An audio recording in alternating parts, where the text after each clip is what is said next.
বিসমিল্লাহির রহমানির রহিম।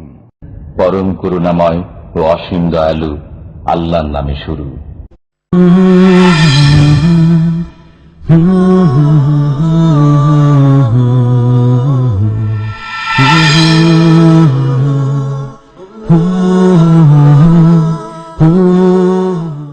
ومن أحسن قولا ممن دعا إلى الله وعمل صالحا وقال إنني من المسلمين.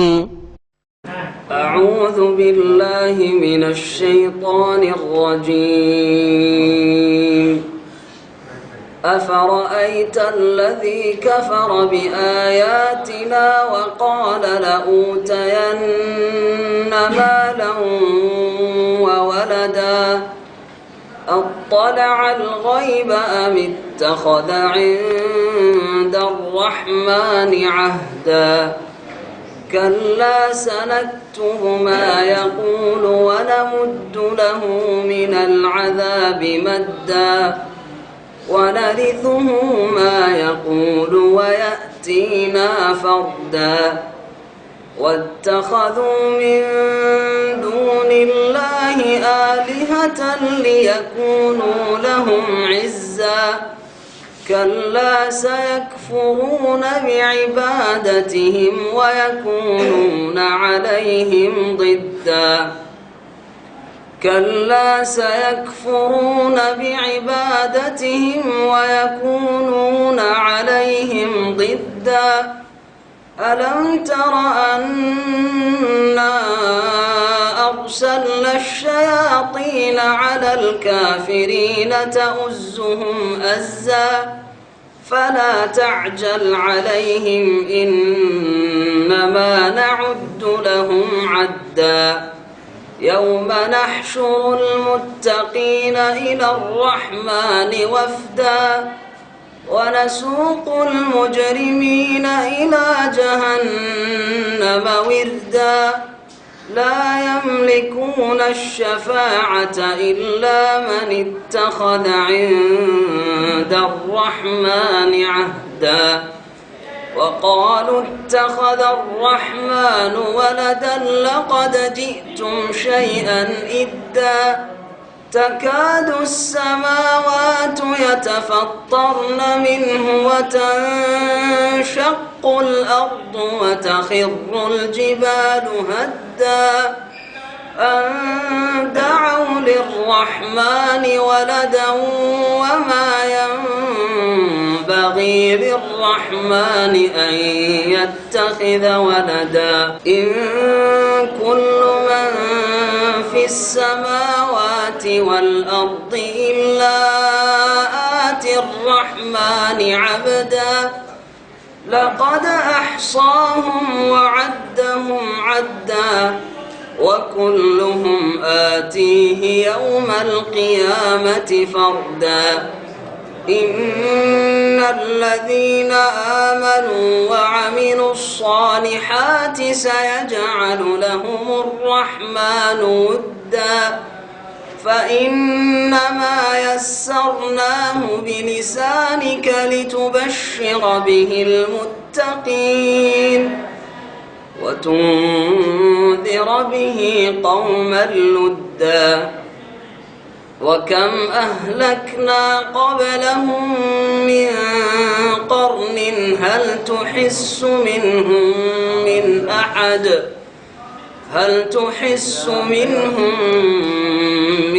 أحد أو تسمع لهم ركزا. السلام عليكم ورحمة الله وبركاته. إن الحمد لله نحمده ونستعينه ونستغفره ونعوذ بالله من شرور أنفسنا ومن سيئات أعمالنا من يهده الله فلا مضل له ومن يضلل فلا هادي له وأشهد أن لا إله إلا الله وحده لا شريك له وأشهد أن محمدا عبده ورسوله صلى الله تعالى عليه وعلى آله وصحبه وسلم تسليما كثيرا. يا أيها الذين آمنوا اتقوا الله حق تقاته ولا تموتن إلا وأنتم مسلمون. يا أيها الناس اتقوا ربكم الذي خلقكم من نفس واحدة وخلق منها زوجها وبث منهما رجالا كثيرا ونساء واتقوا الله الذي تساءلون به والأرحم إن الله كان عليكم رقيبا يا أيها الذين آمنوا اتقوا الله وقولوا قولا سديدا يصلح لكم أعمالكم ويغفر لكم ذنوبكم ومن يطع الله ورسوله فقد فاز فوزا عظيما أما بعد فإن خير الحديث كتاب الله وخير الهدي هدي محمد صلى الله عليه وسلم وشر الأمور محدثاتها وكل محدثة بدعة وكل بدعة ضلالة وكل ضلالة في النار أعوذ بالله من الشيطان الرجيم يا أيها الناس إنا خلقناكم من ذكر وأنثى وجعلناكم شعوبا وقبائل لتعارفوا إن أكرمكم عند الله أتقاكم إن الله عليم خبير মহান আল্লাহর সমস্ত প্রশংসা যে আল্লাহ পাক রব্বুল আলামিন মানুষকে সম্মানিত করে সৃষ্টি করেছেন এবং মানুষকে নর এবং নারীতে বিভক্ত করেছেন। প্রথম আল্লাহ রাব্বুল আলামিন এক মানুষকে আদম আলাইহিস সালাতু সালাম আমাদের পিতা তাকে সৃষ্টি করেছেন, আর তার থেকে তার জোড়া তার স্ত্রী মা হাওয়া রাদিয়াল্লাহু আনহা তাকে আল্লাহ পাক রব্বুল আলামিন সৃষ্টি করেছেন এবং এই উভয়ের মাধ্যমে আল্লাহ পাক রব্বুল আলামিন অসংখ্য নর এবং নারীকে পৃথিবীতে ছড়িয়ে দিয়েছেন। সে আল্লাহ পাক রব্বুল আলামিনের যাবতীয় প্রশংসা যে আল্লাহ পাক রব্বুল আলামিন যেমন শরীয়তের দায়িত্বভার দিয়েছেন পুরুষদেরকে তেমনি নারীদেরকেও দিয়েছেন, আর ওইভাবে আল্লাহ পাক রব্বুল আলামিন নারীদেরকে তাদের সৎ কাজের প্রতিদান দেবেন, নেক আমলের বদলা দেবেন যেমন পুরুষদেরকে দেবেন। সালাত এবং সালাম নাজিল হোক নবী মুহাম্মদ রাসূলুল্লাহ সাল্লাল্লাহু আলাইহি ওয়াসাল্লামের ওপর, যিনি নারীদের মর্যাদা ছিল না যেই সমাজে, জাহিলি সমাজ, মুশরিক সমাজ, সেই সমাজে নারীদেরকে কেমন করে সম্মান ইসলামে দিয়েছে তা স্পষ্ট করেছেন মানব জাতির উদ্দেশ্যে। এতে যেমন নারীরা তাদের ন্যায্য অধিকার পেয়েছে, মর্যাদা পেয়েছে, যে মর্যাদাকে নষ্ট করেছিল, তাদেরকে জুলমের শিকার বানিয়েছিল জালেম জাতি, তেমনি আল্লাহ পাক রব্বুল আলামিনের রাসূল সাল্লাল্লাহু আলাইহি ওয়াসাল্লাম প্রত্যেককে নিজ নিজ হক পৌঁছে দেওয়ার নির্দেশ দিয়েছেন। ইন্নাল্লাহা কাদ আতা কুল্লা যিহি হাক্কিন হাক্কাহ, মহান আল্লাহ রব্বুল আলামিন প্রত্যেক হকওয়ালাকে, প্রত্যেক প্রাপ্যওয়ালাকে তার প্রাপ্য দান করেছেন, অধিকার দিয়েছেন। সুতরাং তোমরা প্রত্যেকের অধিকার তাদের কাছে পৌঁছে দাও। একে কোরআন কারীমের ভাষায় আল্লাহ রাব্বুল আলামিন আমানত বলেছেন। আজকে আলোচনা করব এই নারী মর্যাদা সম্পর্কে। কোরআন কারীমে এবং রাসূলুল্লাহ সাল্লাল্লাহু আলাইহি ওয়াসাল্লামের হাদিসে বিভিন্ন দিক নিয়ে যে নারীদেরকে মর্যাদা দান করা হয়েছে, যে মর্যাদা ইসলামের পূর্বে অন্য অন্য যেসব কাফের জাতি ছিল, সে মুশরিক রাসূলুল্লাহ সাল্লাল্লাহু আলাইহি ওয়াসাল্লামের জাতি কুরাইশরা, আরবরাই হোক অথবা ইহুদিরাই হোক বা খ্রিস্টানরাই হোক অথবা হিন্দুরাই হোক, যে কোনো কাফের জাতি, তাদের কাছে কোনো মর্যাদা ছিল না। সেই মর্যাদা ফিরিয়ে দিয়েছে এই দ্বীনে ইসলাম নারীদেরকে। এ সম্পর্কে আলোচনা করতে গিয়ে সূরা হুজরাতের আয়াত নম্বর 13 আপনাদের সামনে তেলাওয়াত করেছি। মহান আল্লাহ ইরশাদ করেছেন, ইয়া আইয়ুহান নাস, সকল মানুষকে মহান আল্লাহ সম্বোধন করে বলছেন, হে মানব সকল। আন্নাস যেমন পুরুষদেরকে বলা হয় তেমন নারীদেরকে বলা হয়। হে মানব সকল, মানুষ পুরুষও, মানুষ ইনসান নারীও।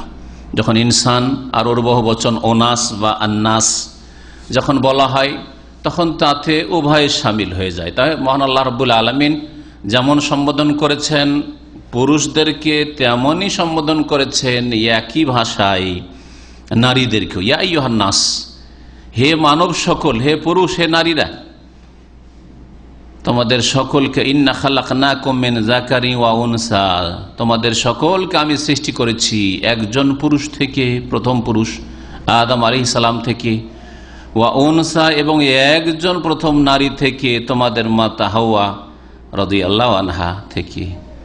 ওয়াজআলনাকুম শুউবান ওয়া কাবাইলা, তারপরে তোমাদেরকে ধীরে ধীরে বিভিন্ন গোত্র বংশে আর বিভিন্ন জাতিতে ভাগ বন্টন করে দিয়েছি, বিভক্ত করে দিয়েছি। বিভিন্ন জাতিতে বিভিন্ন গোত্রে তোমরা পরিচিতি লাভ করেছ। অমুক অমুক গোত্রের লোক, অমুক অমুক বংশের লোক, অমুক অনেক অমুক জাতির লোক ইত্যাদি। এই যে পরিচিতি, গোত্রীয় পরিচিতি অথবা বংশীয় পরিচিতি অথবা জাতীয় পরিচিতি, এটা কিসের উদ্দেশ্যে? এটা কোনো মান মর্যাদা দেওয়ার উদ্দেশ্যে নাই, যে এক জাতিকে আরেক জাতির ওপর প্রাধান্য দেওয়া হয়েছে আর মর্যাদা দান করা হয়েছে জাতীয়তার ভিত্তিতে,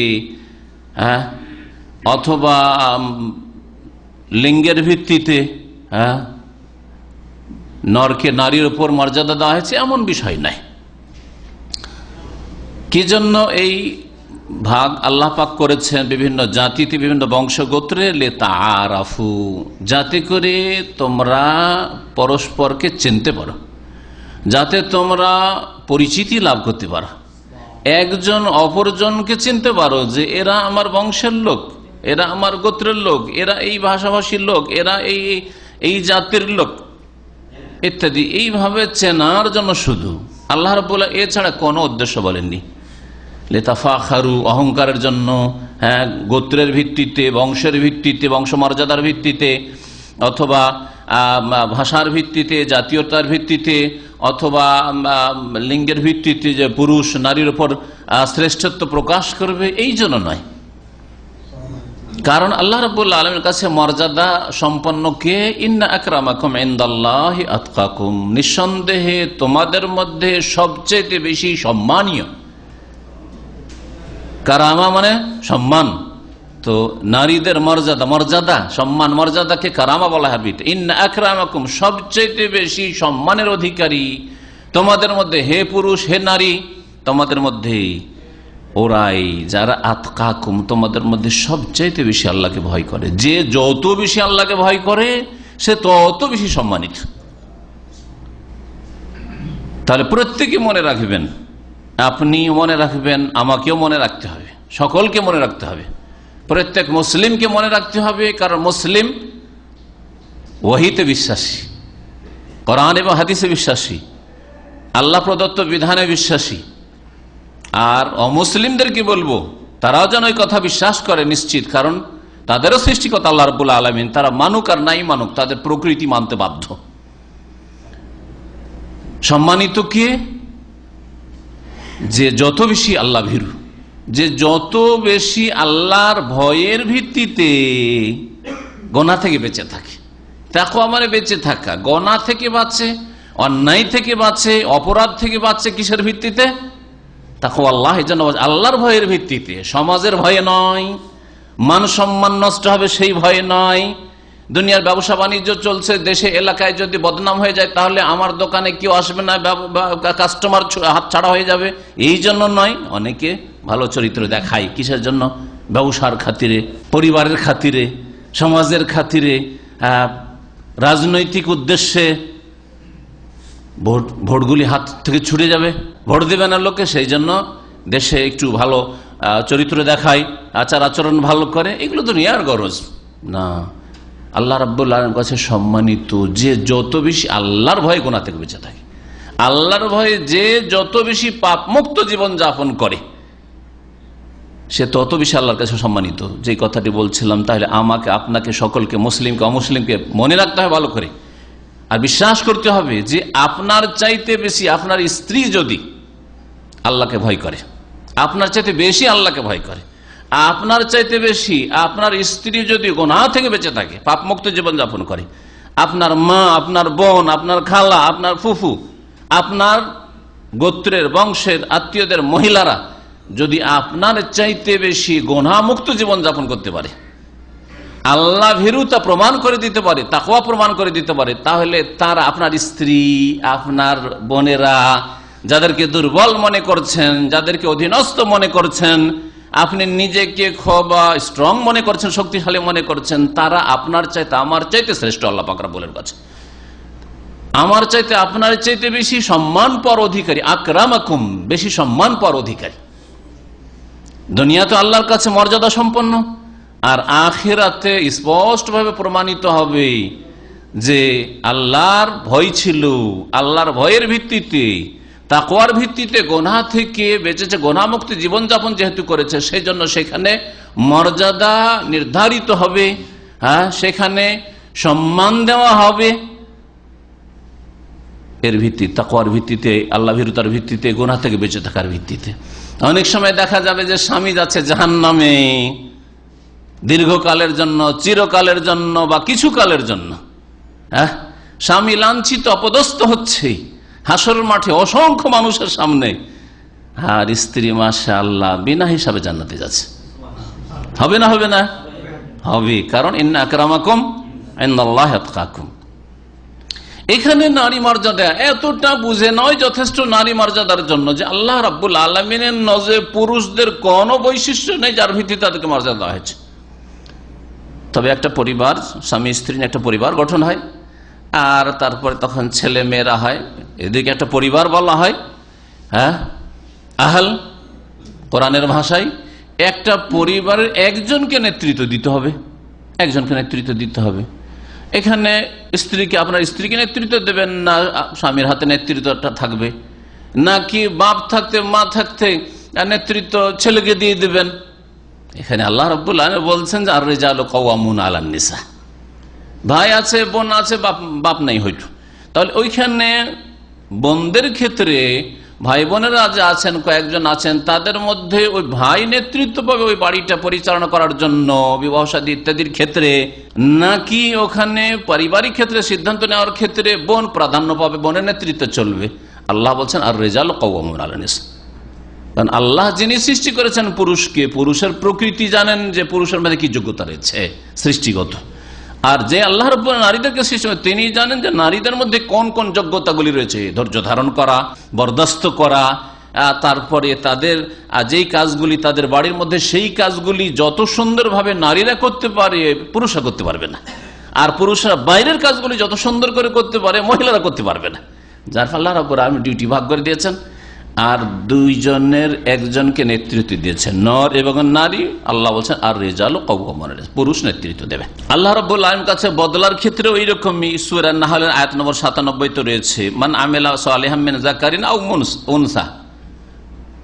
আল্লাহ রাব্বুল আলামিন বলছেন যে কেউ যদি ভালো কাজ করে, সে মিন যাকারিন আও উনসা, সে পুরুষ হোক অথবা নারী হোক, আল্লাহ রাব্বুল আলামিনের নজরে সমান, পুরুষ হোক আর নারী হোক, ওয়াহুয়া মুমিন, কিন্তু ঈমানের অবস্থায় হইতে হবে, শিরক মুক্ত হইতে হবে, মুনাফিকি মুক্ত হইতে হবে, কুফর ঈমান ভঙ্গকারী বিষয় থেকে মুক্ত হইতে হবে। তাহলে এগুলি থেকে, শিরক কুফরি থেকে মুক্ত হয়ে যদি নেক আমল করে, পুরুষ হোক আর নারী হোক, আল্লাহর নজরে সমান, তাহলে ফালানুহিয়ান্নাহু হায়াতান তাইয়্যিবা, অবশ্যই তাকে, সে নর হোক অথবা নারী হোক, অবশ্যই তাকে শান্তির জীবন দেব, হ্যাঁ, পবিত্র জীবন দান করব। আল্লাহ বলেননি যে শুধু আখিরাতে দেব, আর এই কথা বলেননি যে শুধু দুনিয়াতে দেব। তাহলে ইহকাল পরকালে সবকালে আল্লাহ রাব্বুল আলামিন কি করবেন? হায়াতে তাইয়্যিবা দান করবেন মানুষকে, সে পুরুষ হোক অথবা নারী হোক।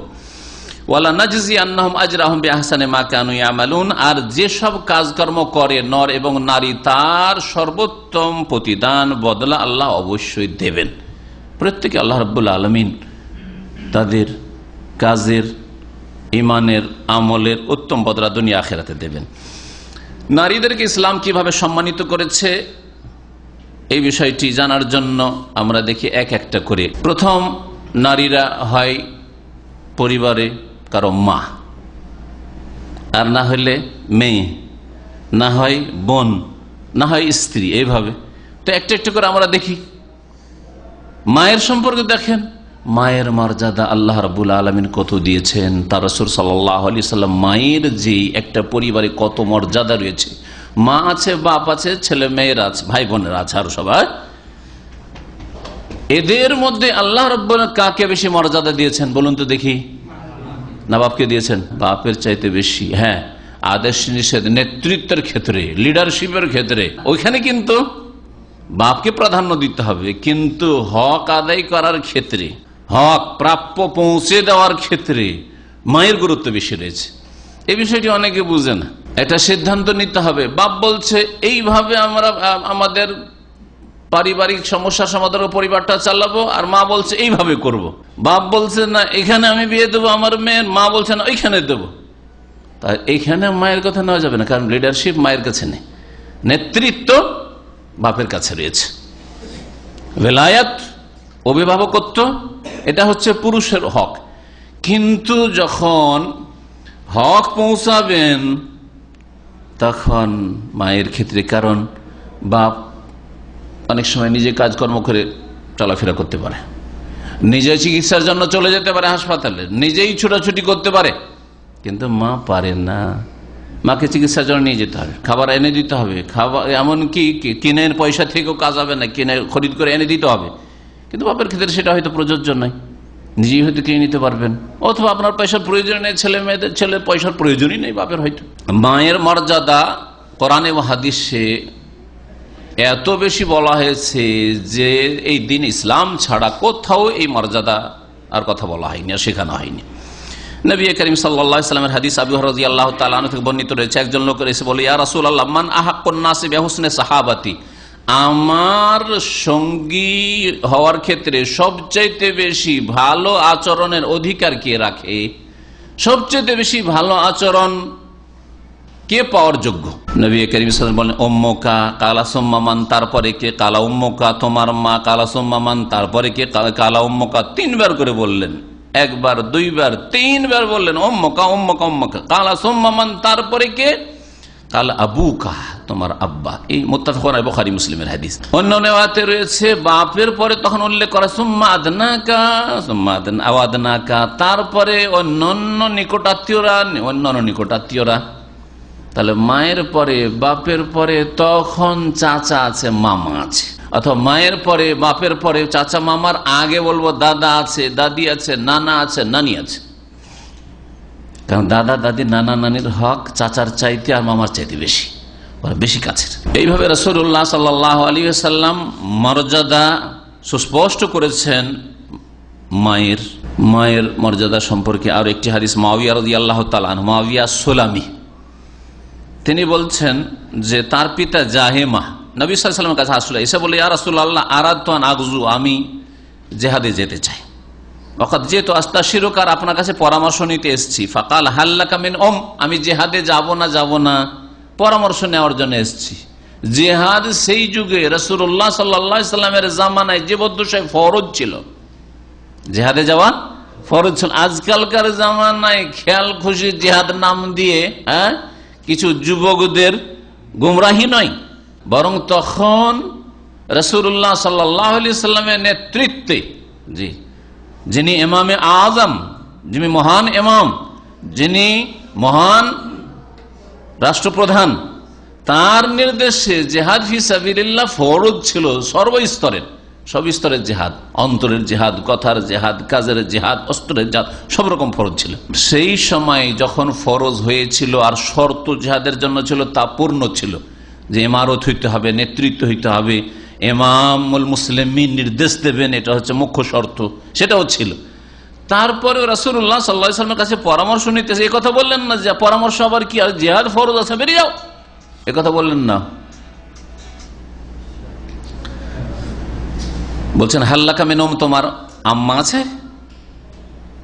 কালা নাম, হ্যাঁ আমার আম্মা আছে। কালা ফালজামহা, যাও মায়ের সাথে থাকো, মায়ের কাছে থাকো। ফাইনাল জান্নাতা তাহতা রিজলাইহা, কারণ জান্নাত তার পায়ের নিচে রয়েছে। রাসূলুল্লাহ সাল্লাল্লাহু আলাইহি ওয়াসাল্লাম বলছেন মায়ের পায়ের নিচে জান্নাত রয়েছে, সুতরাং মায়ের খোঁজ খবর নেবে না, ও কি খাবে না খাবে, ওকে কে হাট বাজার করে দেবে, ওর কে দেখাশোনা করবে, ওর কে চিকিৎসায় নিয়ে যাবে, ওইসব খোঁজ খবর বাদ দিয়ে চলে যাবে জিহাদ, এটা চলবে না। অথচ জিহাদ তখন ফরজ হয়েছিল। নাসাইর হাদিস এবং হাদিসের সনদ সহিহ। মা সমাজে, মা ছাড়া আর একজন নারীর কথা বললি, মেয়ে, একজন মহিলা, সে সমাজে মা হবে কারো, আর না হলে মেয়ে হবে কারো।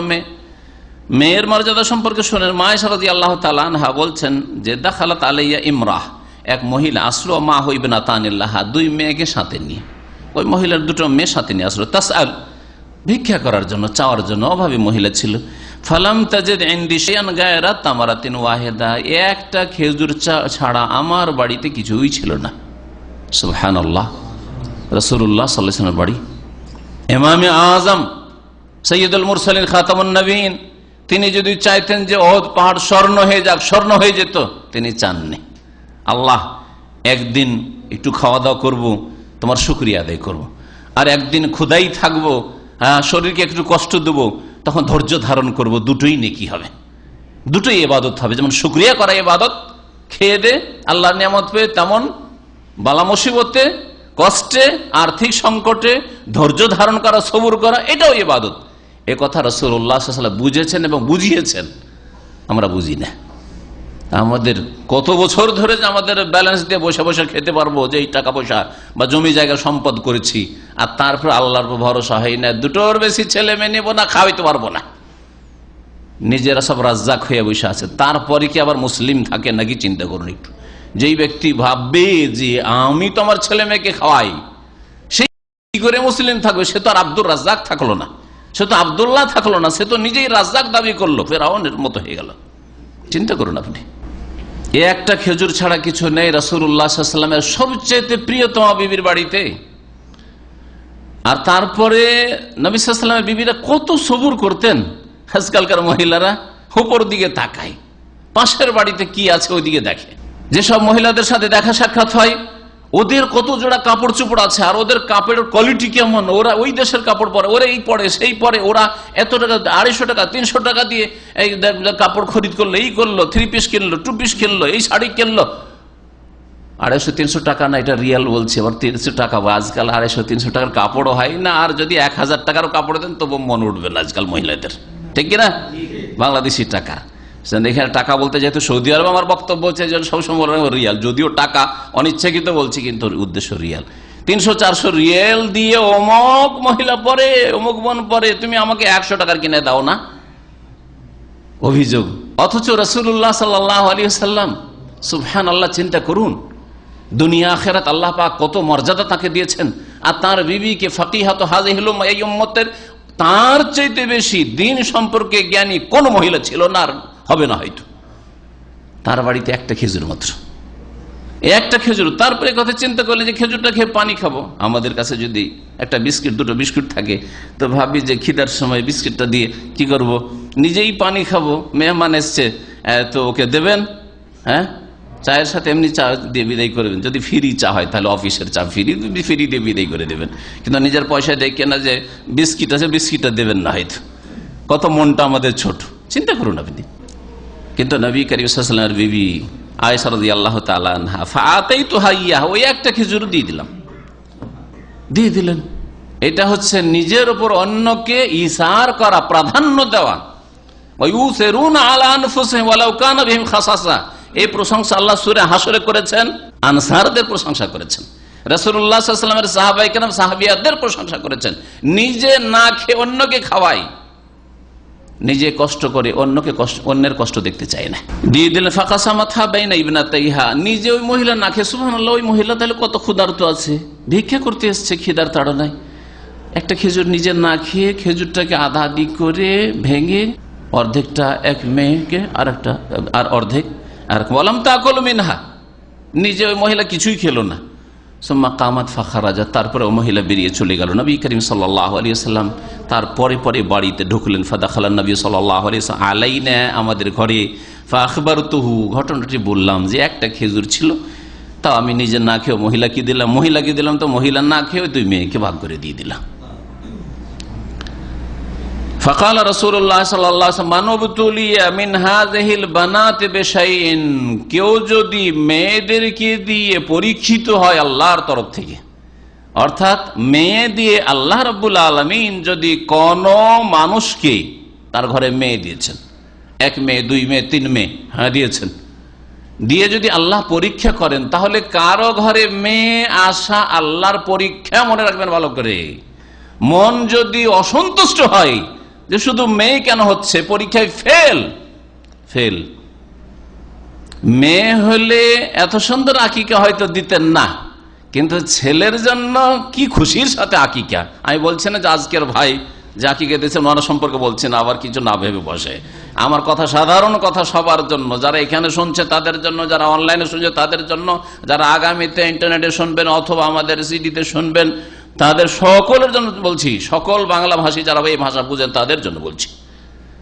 যদি এইরকম চিন্তাধারা থাকে যে ঘরে যদি ছেলে হয় তাহলে তার জন্য ধুমধাম করে দাওয়াত দাও, আর যদি মেয়ে সন্তান হয় তো জানাবেন না কাউকে, জানাইতেই লজ্জা লাগে। নাউযুবিল্লাহ, তো কাফের জাহিলিয়াতের চরিত্র। আর কি তো আকিকা তো খাওয়াবেন না লোকজনকে। ছেলে হইলে আকিকা তো করবেন, মিষ্টিও ঘরে ঘরে মিষ্টিও পৌঁছে দিয়ে আসছেন। যদি এরকম থাকে তো ফেল পরীক্ষায়। জি, যদি আল্লাহ রাব্বুল আলামিন কোন ব্যক্তিকে মেয়ে দিয়ে পরীক্ষা করেন, ফাআহসানা ইলাইহিন্না, মেয়ে জন্মিল, শুধু ছেড়ে দিলে না শিখবি, শিখ না শিখবি না শিখ, বিড়ি বাঁধা ধরিয়ে দিল। আমাদের এলাকায় আছে, আমাদের এলাকায় বিড়ি বাঁধা বাড়ি আমাদের বাড়ি ছাড়া আর নেই, আপনাদেরকে বলছি। আর আমার শ্বশুর এলাকায় যখন আজকে থেকে 27-28 বছর আগে আমার বিয়ে হইল, দেখলাম যে ওদের বাড়ি ছাড়া গোটা অঞ্চলে বিড়ি ছাড়া কোনো বাড়ি নেই। সবাই জানে যে একটা বাড়িতে শুধু বিড়ি হয় না, বাঁধা হয় না, না হলে মহিলা পুরুষ সব বিড়ি বাঁধে। মহিলারা বিড়ি বাঁধে আর পুরুষরা বসে বসে খায়। ওদের বিড়ি বাঁধা পয়সা শুধু সন্ধ্যাবেলা বিড়িটা কারখানায় দিয়ে আসে, এটা হলো পুরুষদের কাজ। আর একটু হাট বাজার করে নিয়ে আসে। এত অকেজ পুরুষ, কাপুরুষ এগুলি, নারীদের ইনকাম খায়। আর তারপরে হারাম উপার্জন, এই তামাক জাতীয় বিড়ি হোক আর জর্দা হোক আর গুল হোক আর যাই হোক, সবগুলি হারাম, মনে রাখবেন, হারাম রিজিক। বলছিলাম যে নবী করিম সাল্লাল্লাহু আলাইহি ওয়াসাল্লাম বলছেন যে কি করতে, ফাআহসানা ইলাইহিন্না, ভালো আচরণ করবে মেয়েদের সাথে। আজকাল অনেক বাপ মা মেয়েদের সাথে ভালো আচরণ করেন না। খাওয়া দাওয়ার ক্ষেত্রে দেখে যে একটু গোশত কম আছে বা মাছ কম আছে, ছেলেগুলো থালায় তুলে দেয়, মেয়েদেরকে দেয় না। মেয়েদের খাবারে কম করে বা কাপড় চোপড়ে কম করে, লেখাপড়ার ক্ষেত্রে গুরুত্ব দেয় না, হয়তো ছেলেদের ক্ষেত্রে গুরুত্ব দেয়। জবাব দিতে হবে, ভালো আচরণ করবেন আপনি, বৈষম্য আচরণ যেন না থাকে। জি, দুই নজর যেন আপনার না থাকে। আদর স্নেহের ক্ষেত্রে ছেলেকে খুব আদর করেন, মেয়েকে আদর করেন না। অসুস্থ হয়েছে ছেলে, একটু অসুস্থ হলেই ছুটে যান হাসপাতালে চিকিৎসার জন্য, আর মেয়ে অসুস্থ হলে এমনিতেই ভালো হয়ে যাবে। আল্লাহ না করে এইরকম যদি দৃষ্টিভঙ্গি থাকে, পরীক্ষায় ফেল। ভালো করে মনে রাখেন, দিন ইসলাম এইভাবে মেয়েদেরকে মর্যাদা দিয়েছে। একই নজরে দেখতে হবে আপনার মেয়েদেরকে।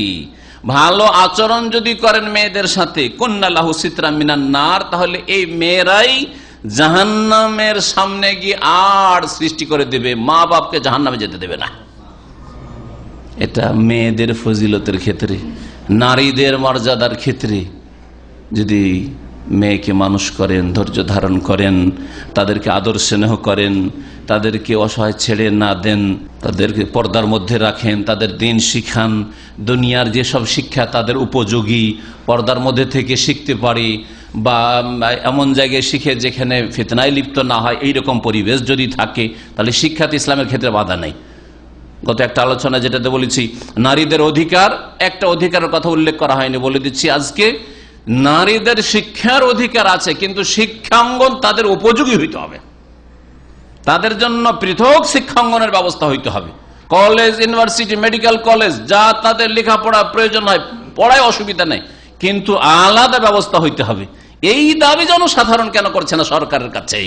রাস্তায় রাস্তায় গদিতে যাওয়ার জন্য তো মিছিল করা হচ্ছে, কিন্তু নারীদের মেডিকেল কলেজের জন্য, নারীদের উচ্চ শিক্ষা আলাদা ব্যবস্থার জন্য আমাদের মহিলা ইউনিভার্সিটি চাই। যেমন জেনারেল ইউনিভার্সিটি আছে, আমরা মহিলাদের জন্য, মেয়েদের জন্য আলাদা ইউনিভার্সিটি চাই। এই দাবিগুলো কেন পেশ করছে না? বৈধ উপায়ে পেশ করতে বলছে, পশ্চিমা তরিকায় না। কারণ পশ্চিমা তরিকাতে বিশ্বাসী নই, করি না আমরা। বাতিল তরিকায় মিছিল করে যদি আপনি মহিলাদের জন্য ইউনিভার্সিটি চান, সেই ক্ষেত্রে মিছিল করা তরিকা ইসলামে শেখায়নি। রাস্তাঘাটে বেরিয়ে যাবেন, ভাঙচুর করবেন, ইনকালাব জিন্দাবাদ, মহিলাদের ইউনিভার্সিটি দিতে হবে, দিতে হবে, আগুন লাগাবে, গাড়ির চাকা চলতে দেবো না, এগুলো ইসলাম শেখায়নি। এগুলো ইউরোপিয়ানরা শিখিয়েছে, কাফেররা শিখিয়েছে। মুসলিমদের জন্য সব করা জায়েজ নয়, কোনো ক্ষেত্রে জায়েজ না। অধিকার হাসিলের জন্য তরিকা হচ্ছে ইসলামের তরিকা আসতে হবে। আর দিন নসিহা, পরামর্শ দেবেন, যাদের ওখানে পরামর্শ পৌঁছে দেওয়ার যোগ্যতা রয়েছে। ছোটরা বড়দের কাছে পৌঁছাবেন, আর বড়রা মাঝারি যারা বড় আছে তারা সবচেয়ে বড় যারা নেতৃত্ব রয়েছে তাদের কাছে এই কথাগুলি দাবিগুলি পৌঁছে দেবে শরীয়ত ইসলামিক তরিকাতে, যে আমাদের প্রয়োজন দেশে মেডিকেল ইউনিভার্সিটির, মহিলাদের জন্য মেডিকেল কলেজের এই রকমের শিক্ষার, মেয়েদের জন্য পৃথক ব্যবস্থা, পৃথক হোস্টেলের ইত্যাদি ইত্যাদি। জি হ্যাঁ, আল্লাহ রাব্বুল আলামিন এই দিন ইসলাম সর্বস্তরের মুসলিমদেরকে বুঝার যেন তৌফিক দান করেন, সরকারকেও বুঝার তৌফিক দান করেন, জনগণকেও বুঝার তৌফিক দান করেন, আর আল্লাহ রাব্বুল আলামিন কাফেরদের রাস্তা থেকে মুসলিমদেরকে যেন ফিরিয়ে নিয়ে আসেন। আনাস বিন মালিক রাদিয়াল্লাহু তাআলা আনহু থেকে বর্ণিত যে হাদিসটি বললাম, কুন্না লাহু সিতরা মিনান, বুখারী মুসলিমের হাদিস। আনাস বিন মালিক রাদিয়াল্লাহু তাআলা আনহু থেকে বর্ণিত সহিহ মুসলিমের হাদিস রয়েছে, ক্বালা রাসূলুল্লাহ সাল্লাল্লাহু আলাইহি ওয়াসাল্লাম মান আলা জারিয়াতাইন, কেউ যে দুটো মেয়েকে মানুষ করে, আপনার ঘরে দুটো মেয়ে জন্মেছে, মেয়ে দুটোকে খুব ভালো করে আদর যত্নে তালিম তরবিয়ত দিয়ে খাওয়া দাওয়া চিকিৎসা যা প্রয়োজন তা দিয়ে আপনি মানুষ করলেন, হাত্তা তাবলুগা, এমনকি সাবালিকা হয়ে গেল, আর সাবালিকা হওয়ার পরে বিয়ে দিয়ে আমানত যার ঘরে তার নসিবে ছিল ভালো একটা ঘরে, এই ক্ষেত্রে আমানতের খেয়াল রাখবেন। বেনামাজি ভালো ইনকাম করে তার সাথে মেয়ে বিয়ে দিয়ে বোন বিয়ে দিবেন, কিয়ামতের জবাব দিতে হবে, কিয়ামতের জবাব দিতে হবে। কাফের ঘরে ঠেলে দিচ্ছেন আপনি, যারা কুফরি করে রাত দিন তাদের ঘরে মেয়েকে ঠেলে একটা নামাজি মেয়েকে পৌঁছে দিচ্ছেন। যা ইয়াউমাল কিয়ামতে যদি ভালো করে মেয়ে দুটি মানুষ করতে পারেন তাহলে কিয়ামতের দিনে আসবে নবী করিম সাল্লাল্লাহু আলাইহি ওয়াসাল্লাম, আনা ওয়া হুয়া, আমি এবং সেই ব্যক্তি, মেয়ের বাপ মেয়ের মা পাশাপাশি, ওয়াদাম্মা আসাবিআহু, নবী সাল্লাল্লাহু আলাইহি ওয়াসাল্লাম তার আঙ্গুলগুলোকে পরস্পর মিলিয়ে নিলেন, ফাঁকা ছিল দূরাদূরি, এইরকম ভাবে আমি এবং ওই মেয়ের বাপ মা এইভাবে আসবো কিয়ামতের দিনে। অর্থাৎ রাসূলুল্লাহ সাল্লাল্লাহু আলাইহি ওয়াসাল্লামের সঙ্গী হতে পারবে, রাসূলুল্লাহ সাল্লাল্লাহু আলাইহি ওয়াসাল্লামের সোহবত পাবে, রাসূলুল্লাহ সাল্লাল্লাহু আলাইহি ওয়াসাল্লামের প্রতিবেশী হবে সেই বাপ মা, যেই বাপ মা দুটো মেয়েকে আল্লাহর সন্তুষ্টির জন্য ভালো আচরণের সাথে ভালো তালিম তরবিয়ত দিয়ে মানুষ করবে। পরিবারে মেয়ে হচ্ছে একজন বোন, বোনেরও ফজিলত রয়েছে। অনেকে হয়তো বোন আছে আপনার, বাপ হয়তো দুর্বল হয়ে গেছে অথবা ইন্তেকাল করেছে, হ্যাঁ, সুতরাং সেই বোনদের যতদিন বিয়ে হয়নি তাদের ভরণ পোষণ চিকিৎসা যত কিছু প্রয়োজন রয়েছে তা ভাইদেরকে মেটাতে হবে। মনে রাখবেন ভাইরা, রাসূলুল্লাহ সাল্লাল্লাহু আলাইহি সাল্লাম থেকে উকবা বিন আমির রাদিয়াল্লাহু তাআলা আনহু বর্ণনা করেছেন, সামি'তু রাসূলুল্লাহ সাল্লাল্লাহু আলাইহি ওয়াসাল্লাম ইয়াকুল মান কানাত আও মান কানা লাহু সালাসু বানাত। দুটি বর্ণনা রয়েছে যে যদি কারো কি থাকে, তিনটি মেয়ে থাকে অথবা আখাওয়াত বোন থাকে, মুসনাদ আহমদের একটি হাদিস রয়েছে, ফাসাবারা আলাইহিন্না, এই বোনদের বা মেয়েদের ক্ষেত্রে ধৈর্য ধারণ করলো, ফাআতআমাহুন্না ওয়া সাকাহুন্না, তাদেরকে খেতেও দিল, পান করতে দিল, পানাহারের ব্যবস্থা দিল, আর কি কাসাহুন্না, তাদের কাপড় চোপড় পোশাকও দিল, মিন জেদাতিহি, নিজে মেহনত পরিশ্রম করে, এই নয় যে বোনকে কাজ করিয়ে নিবে, গার্মেন্টসে কাজ করিয়ে নেবে, না বিড়ি বানিয়ে নেবে, তারপর খেতে দিবে, তারপর চিকিৎসা দেবে, না বিদেশে পাঠিয়ে দিবে যে যা তুই কাজ করায় তোকে কে খাওয়াবে। না, মেয়েরা বিদেশে কাজ করার জন্য না, আর দেশেও কাজ করার জন্য না, এইভাবে মেয়েরা বসে বসে খেতে পাবে। এর আগের আলোচনাতে বলেছি, এমন কোন মেয়েকে আল্লাহ সহায় ছেড়ে তিনি, আবার বলছি যে যার খরচ, যার পেটের খরচ নিজেকে করতে হবে, এইভাবে আল্লাহ ছেড়ে দেন নাই। তার বাপ দেখবে, না হলে তার বাপ না থাকলে ভাই দেখবে, বিবাহ হয়ে গেছে, স্বামীর উপর ফরজ, স্বামী নেই, তালাক দিয়ে দিয়েছে, বিধবা, ছেলে বড় আছে, ছেলে দেখবে, নাই কেউ নাই, কেউ নেই, চাচাও নেই, মামাও নেই, এদের উপর ফরজ, এরাও নেই, তাহলে সুলতান ওয়ালিয়ুম আল্লাহ ওয়ালিয়া, সরকারের উপর ফরজ। সরকার পুরুষদের ভাতা না দিক, পুরুষরা খেটে খাক, দেশে খেটে খাক, না বিদেশে খেটে খাক, কিন্তু দেশের সাবালিকা মেয়ে যারা অসহায়, যাদের ভরণ পোষণের ব্যবস্থা দেওয়ার কেউ নেই, সরকার ফরজ আল্লাহ রাব্বুল আলামিন করেছে। সমাজের একজন স্ত্রী, কারো হয়তো স্ত্রীর ক্ষেত্রে দেখেন ইসলাম কি মর্যাদা দিয়েছে, খায়রুকুম লি আহলিহি, তোমাদের মধ্যে সবচাইতে উত্তম ওই ব্যক্তি যে তার স্ত্রীর কাছে ভালো। তোমাদের মধ্যে সবচাইতে ভালো মানুষ কে? যাকে তার স্ত্রী সার্টিফিকেট দেয় আমার স্বামী খুব ভালো, আমার স্বামী খুব ভালো যদি বলে তাহলে ভালো, আর যদি বলে আমার স্বামীর ভাষা খারাপ, চরিত্র খারাপ, হালাল হারাম বুঝে না, কখন মেন্সের অবস্থায় থাকি আর কখন পাক না পাক থাকি কিছু বুঝে না, আমার স্বামীকে নামাজ পড়তে উঠাই, রেগে যাই, মাঝে মাঝে পড়ে মাঝে মাঝে পড়ে না, আমার স্বামীর নজর খারাপ, অন্যদিকে নজর যায়, ইত্যাদি এইসব কথা যদি বলে, এক কথায় যদি স্বামী সম্পর্কে স্ত্রী, নেক স্ত্রী যদি খারাপ ধারণা রাখে, খারাপ বিশ্বাস রাখে, খারাপ রিপোর্ট দেয় যে আমার স্বামী ভালো না, তাহলে সেই ব্যক্তি কখনো ভালো না। কিন্তু শর্ত হচ্ছে যে নেক বিবি হইতে হবে, নেক বিবি হইতে হবে। ও যদি নেক বিবি না হয়, দাড়ি পছন্দ করেন না, আর স্বামী রেখে দিয়েছে দাড়ি, আর কি ভালো মানুষ নাকি? এখন থেকে মোল্লা সেজে গেছে। আমি কলেজ ইউনিভার্সিটি পড়াশোনা করলাম, আরে এখন থেকে মোল্লা হুজুর পেয়ে গেলাম। আমার কোনোদিনই কল্পনা ছিল না, স্কুল কলেজের ছেলে দেখে বিয়ে করলাম তো সে হুজুর সেজে গেল। এগুলো ঈমান ভঙ্গকারী বিষয়। এতে একজন মুসলিম পুরুষ হোক আর মহিলা এই ধরনের ভাষাতে ঈমান নিজের নষ্ট করে, কাফের হয়ে যেতে পারে। কারণ দাড়িটা তার দুনিয়ার বিষয় নয়, দাড়িটা হচ্ছে তার দিনের বিষয়। তাকে ঘৃণা করছে কিসের জন্য? দিনের জন্য তাকে ঘৃণা করছে, তার ধর্মের জন্য ঘৃণা করছে, রাসূলুল্লাহ সাল্লাল্লাহু আলাইহি ওয়াসাল্লামের আদর্শের উপর আছে সেই জন্য ঘৃণা করছে। এই ঘৃণা যদি কোনো পুরুষের অন্তরে থাকে তবে ঈমান নষ্ট হবে, কোনো মহিলার অন্তরে থাকে তবে ঈমান নষ্ট হবে। তিরমিজির হাদিস, ওয়া আনা খায়রুকুম লিআহলি, আর আমি আমার পরিবারের কাছে সবচেয়ে ভালো মানুষ। রাসূলুল্লাহ সাল্লাল্লাহু আলাইহি ওয়াসাল্লাম বলেছেন আমি আমার পরিবারের কাছে সবচেয়ে ভালো মানুষ। মহিলা কারো খালা হয়তো, কারো মা তো কারো খালা, খালারও মর্যাদা রয়েছে। নবী করিম সাল্লাল্লাহু আলাইহি ওয়াসাল্লাম তিরমিজির হাদিস, হাদিসটি আল খালাতু বিমানজিলাতিল খালার মর্যাদা হচ্ছে মায়ের মতো, খালার মর্যাদা মায়ের মতো। সুতরাং দেশে যখন যাবেন তখন খালার খোঁজ নেবেন, একটু হাদিয়া উপঢৌকন গিফট দিয়ে, অথবা অসুস্থ থাকলে দেখতে যাবেন, খোঁজ খবর নেবেন, অথবা এমনি সুস্থ থাকলেও যদি অভাব থাকে তাহলে সাহায্য সহযোগিতা করবেন। জাকাত শুধু দেবেন না, মাকে তো জাকাত দেবেন না, তাহলে খালা যখন মায়ের মর্যাদা রাখে, শুধু জাকাত কেন, নিজের পয়সা করে একটু খরচ করেন। নবী করিম সাল্লাল্লাহু আলাইহি ওয়াসাল্লামের কাছে তিরমিজিতে আরেকটা হাদিস রয়েছে, এক লোক এসে বলে, ইয়া রাসূলুল্লাহ ইন্নী আসাবতু যামমান আযীমান, আমার দ্বারা একটা বড় গুনাহ হয়ে গেছে, ফাহাল লি মিন তওবা, আমার কি তওবা কবুল হবে? কি গুনাহ ছিল বলেননি, এখানে স্পষ্ট নেই।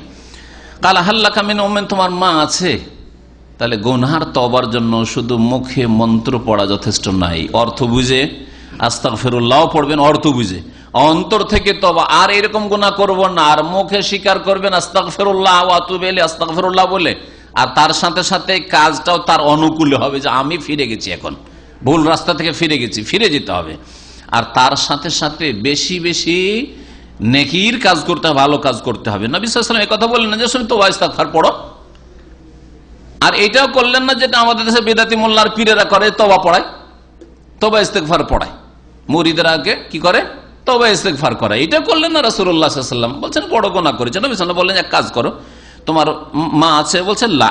কালা হাল্লাকা মিন খালাতিন, তোমার খালা আছে? খালা নাম, খালা ফাবিররাহা, তাহলে তোমার খালার সাথে সদ্ব্যবহার করো, খালার খোঁজ খবর নাও, খালার যদি আর্থিক সংকট থাকে তাহলে সহযোগিতা করো, খালার যেসব প্রয়োজন রয়েছে সেসব প্রয়োজন মিটে, হচ্ছে বীর মানে সদ্ব্যবহার করা। সদ্ব্যবহার করা মানে শুধু এমনি কেমন আছেন, ভালো আছেন, এইসব খোঁজ খবর নিলেন, এতটা যথেষ্ট নয়।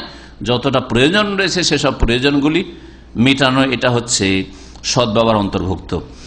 নারী জাতি স্বাভাবিক দুর্বল, সুতরাং দুর্বলদের সাথে রাসূলুল্লাহ সাল্লাল্লাহু আলাইহি ওয়াসাল্লামকে পাবেন। এর আগেও আমি আলোচনা করেছি, নবী সাল্লাল্লাহু আলাইহি ওয়াসাল্লাম বলছেন, আবু দাউদে হাদিস রয়েছে, আর হাদিসটি হচ্ছে সহিহ, ইবগুনি দুআফা, অন্য রিওয়ায়াতে ইবগুনি ফি দুআফা, আমাকে তোমরা সন্ধান করিও কিয়ামতের দিনে দুর্বলদের মাঝে। কোথায় খুঁজে পাবে? হাসর মাঠে রাসূলুল্লাহ সাল্লাল্লাহু আলাইহি ওয়াসাল্লামকে বড় বড় সারা পৃথিবীর যে রাষ্ট্রপ্রধানগুলি রয়েছে, আর বড় বড় মন্ত্রীরা রয়েছে, আর বড় বড় যুগে যুগে যে খলিফারা এসছে, তাদের সাথে বসে না, তাদের সাথে খুঁজে পাবেন না রাসূলুল্লাহ সাল্লাল্লাহু আলাইহি ওয়াসাল্লামকে। রাসূলুল্লাহ সাল্লাল্লাহু আলাইহি ওয়াসাল্লামকে খুঁজে পাবেন কাদের সাথে? দুআফা, দুর্বলদের সাথে। দুর্বল হচ্ছে দরিদ্র গরিব, দুর্বল হচ্ছে ইয়েতিম অনাথ, দুর্বল হচ্ছে বিধবা, দুর্বল হচ্ছে তালাক প্রাপ্তা, দুর্বল হচ্ছে নারী জাতি, দুর্বল হচ্ছে যারা অসহায় মজলুম নির্যাতিত, দুনিয়ায় বড় জুলম অত্যাচার তাদের উপর হয়েছে, দুর্গত ছিল দুনিয়া বিভিন্ন দিক থেকে। ওই সব লোকদের মাঝে রাসূলুল্লাহ সাল্লাল্লাহু আলাইহি ওয়াসাল্লামকে খুঁজিয়ে এই কথা বলছেন, ফাইন্নামা তুরজাকুনা ওয়া তুনসারুনা বিদুআফাইকুম। আর একটা অর্থ এই হাদিসে যে আমাকে কাছাকাছি যদি পেতে হয়, আর আমার শাফাত যদি পেতে হয়, আমার হাউজে কাউসারের পানি পেতে হয়, তাহলে দুর্বলদের সাথে সদ্ব্যবহার করি। ইবগুনি দুআফা, দুর্বলদের মাঝে আমাকে খোঁজ করিও না, দুর্বলদের সাথে সদ্ব্যবহার করিও, তাহলে আমার খোঁজ পাবে বা আমার সাহায্য পাবে, সেই সময় আমার শাফাত পাবে ইত্যাদি। কারণ তোমাদের সাহায্য করা হয় এবং তোমাদের রিজিক দেওয়া হয় তোমাদের দুর্বলদের বদৌলতে। আর একটি বিষয় বলি, নারী জাতিকে অনেকে মারধর করে, বিশেষ করে স্ত্রীকে মারধর করে। আর গালমন্দ করা তো অধিকাংশ পুরুষদের বদ স্বভাব। এই মর্মে কিছু কথা শুনেলেন, দুটো হাদিস শোনায়। নবী করিম সাল্লাল্লাহু আলাইহি ওয়াসাল্লাম ভালো মানুষ বলেননি ওই সব লোকদেরকে যারা স্ত্রীকে মারে, যদিও ভুল করে। নবী করিম সাল্লাল্লাহু আলাইহি ওয়াসাল্লাম কখনো মারেননি, কোনো খাদেমকেও মারেননি, দাসদাসীকেও মারেন নাই, স্ত্রীকেও মারেন নাই। আর যারা মেরেছে তাদের সম্পর্কে বলেছেন যে এরা ভালো মানুষ নয়। এই মর্মে একটি হাদিস শোনাই। ইয়াস বিন আব্দুল্লাহ বলছেন, কালা রাসূলুল্লাহ সাল্লাল্লাহু আলাইহি ওয়াসাল্লাম, রাসূলুল্লাহ সাল্লাল্লাহু আলাইহি ওয়াসাল্লাম বলেছেন, লা তাদরিবু ইমা আল্লাহ। একবার বললেন মদিনায় যে তোমরা আল্লাহর বান্দীদেরকে অর্থাৎ মহিলাদেরকে মারিও না, মারধর করিও না, স্ত্রীদেরকে মারধর করি না। আরবরা জাহিলিয়াতের যুগ থেকে স্ত্রীদের অত্যাচার করতো, স্ত্রীদেরকে মারতো। তো খানিকটা ওই রোগ জাহিলিয়াতের রোগ থেকে যেতে পারে। নবী করিম সাল্লাল্লাহু আলাইহি ওয়াসাল্লাম, আল্লাহর বান্দীদেরকে তোমরা মারধর করবে না। ফাজা ওমর ইলা রাসূলিল্লাহ সাল্লাল্লাহু আলাইহি ওয়াসাল্লাম, এই কথা শুনে নেওয়ার পরে মহিলাদের একটু সাহস বেড়ে গেল। কথা শোনার পরে, কারণ নবী সাল্লাল্লাহু আলাইহি ওয়াসাল্লাম স্ত্রীদেরকে মারতে বারণ করেছেন, নিষেধ করেছেন, তাই না?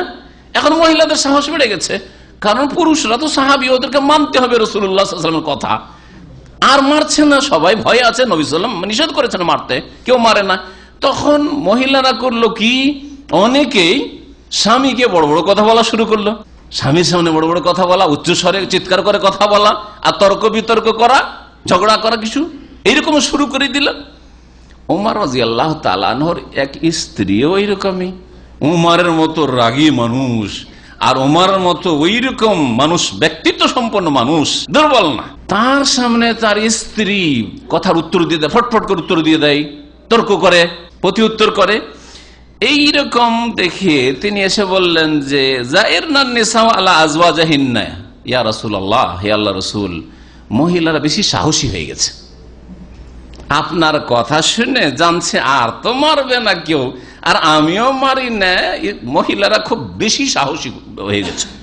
এমন দুঃসাহসিকতা দেখাচ্ছে যে মুখের সামনে তর্কে জড়িয়ে যাচ্ছে, আর প্রত্যেকটা কথার উত্তর দিচ্ছে, না এটা হবে না, ওইটা হবে না, এটা করবো না, ওইটা করবো না, এইরকম করা শুরু করেছি।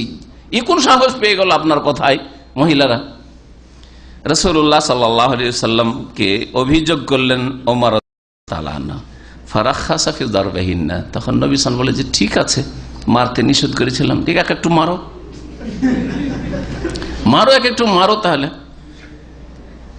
এতে হইল কি, তখন পুরুষরা একটু ছাড় পেয়ে গেল, যখন মারবো, তর্ক করলে মারবো, এতরাজ করলে মারবো, এটা করবো না, এটা করবো না, এইদিকে যেতে বলছেন, ওইদিকে যাবার। মহিলাদের একটা স্বভাব আছে, আর এতে যেমন তাদের তাদের স্বার্থেও কথা রয়েছে, তেমন তাদের বিরুদ্ধে কথা। এমন মনে করিয়েন না যে এটারই আমার বিরুদ্ধে যাচ্ছে সেজন্য আমি শোনাবো না। আবার কিছু পুরুষ এই স্বভাবের আছে যে আজকের আলোচনাগুলি আমার নেগেটিভ চলে গেছে, উল্টো দিকে চলে গেছে, যার ফলে এগুলো ওদেরকে শোনাইতে হবে না, বেশি জানাইতে হবে না, ওদেরকে এগুলো শোনাইলে আবার সাহস বেড়ে যাবে না। এটাও করবেন না, আপনি আপনার যেটা দায়িত্ব আছে আপনি ওই আদায় করে দেবেন, আর তারপরে ওর কাছ থেকে যেটা ডিমান্ড আছে, তলব আছে, সেটা তলব করবেন। দেখো রাসূলুল্লাহ সাল্লাল্লাহু আলাইহি ওয়াসাল্লাম রাখাসা ফি দারবিহিন্না, মারার জন্য ঠিক আছে, স্ত্রীদেরকে মারতে পারো, কিছু অসুবিধা নেই, কিন্তু নবী সাল্লাল্লাহু আলাইহি ওয়াসাল্লাম বলেছেন গায়রা মুবাররিহ, এমন মারবে না যাতে প্রকাশ পেয়ে যায়, বোঝা যাচ্ছে যে এই জায়গাটা লাল হয়ে গেছে, ফুলে গেছে, ভেঙে গেছে, এইরকম হয়েছে, না, জায়েজ নয়।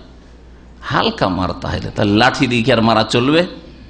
মারা চলবে না। তাহলে তারপরে এই মাথা থেকে নিয়ে এই পর্যন্ত মারতে নিষেধ করা হয়েছে।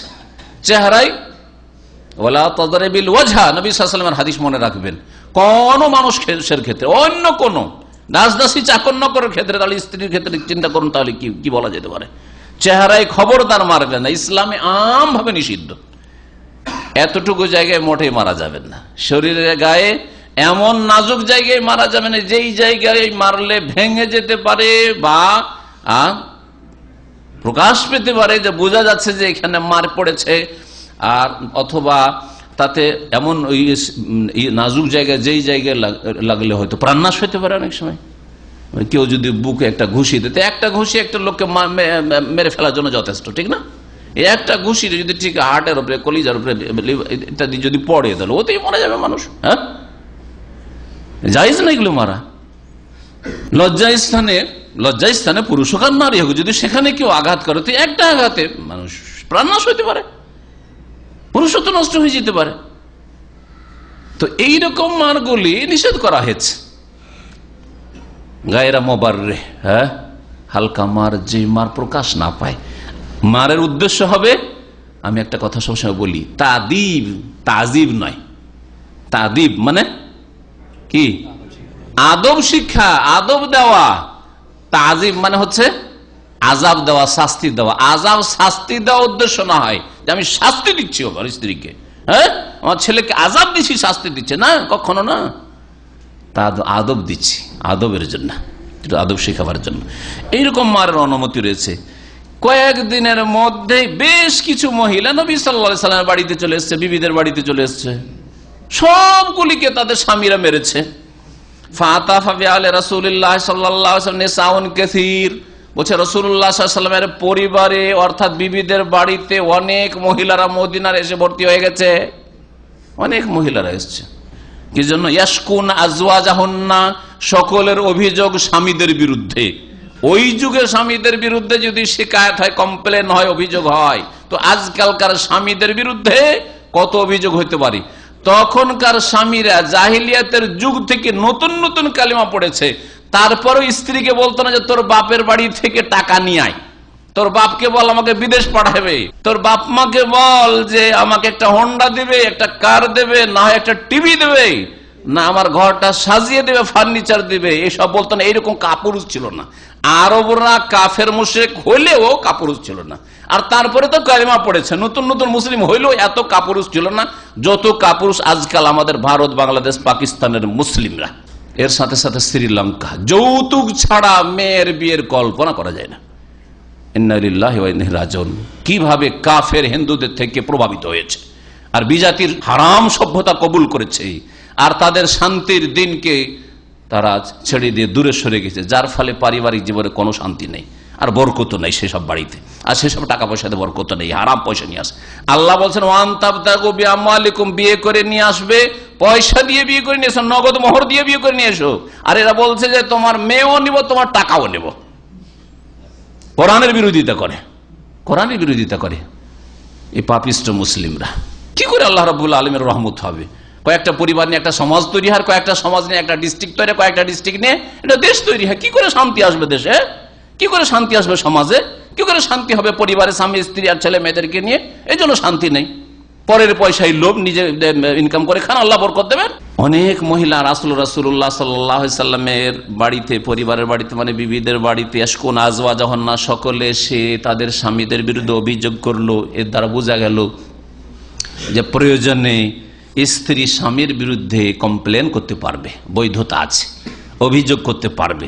আপনি জুলুম করেই যাচ্ছেন, আর যদি সে তার বাবাকে গিয়ে বলে অথবা আপনার বাবাকে বলে যে এইরকম আমার উপরে জুলুম অত্যাচার করছে, এরকম অন্যায় কাজ করছে, শরীয়তি ক্ষেত্রে হোক অথবা দুনিয়ার ক্ষেত্রে হোক, হকের ক্ষেত্রে হোক, যদি বলে তুই কেন বললি, হ্যাঁ আমাদের কথা লিক আউট কেন করলি, বাইরে কেন যেতে দিলি, এই কথা বলার অধিকার আপনার নেই। রাসূলুল্লাহ সাল্লাল্লাহু আলাইহি সাল্লামের সাহাবী মহিলারা স্বামীদের বিরুদ্ধে অভিযোগ করেছে, কিসের জন্য? যে স্বামীরা মারধর করেছিল।